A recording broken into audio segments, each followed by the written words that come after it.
Hey guys, how are you all? Xiaomi sub-brand Redmi is known for its budget camera phones or mid-range camera phones. Now the Redmi is going to launch its flagship phones too. So a rumor is to be believed, or a post posted on the Weibo Chinese website. Redmi Pro 2 is the next flagship mobile from Redmi. So Redmi Pro 2 will be coming with a Snapdragon 855, that is the fastest and the latest processor from Qualcomm Snapdragon, coupled with 8GB of RAM.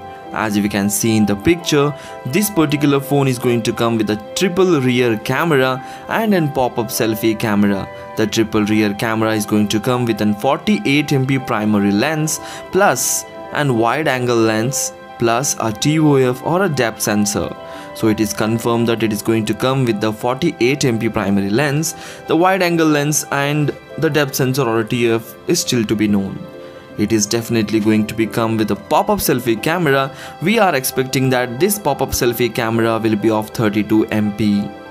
So the other configuration details are not yet revealed, but it is expected. As we can see in the features also, we can expect an in-display fingerprint scanner, an OLED display, and a great build quality with the gradient designs. So these are all to compete with the Oppo's Reno series and Vivo's new phones. So Xiaomi and Redmi is trying to hard with compete with all the phones are launched by other companies. So if you like the video, please hit the like button. What you feel about Redmi Pro 2, please comment in the comment section.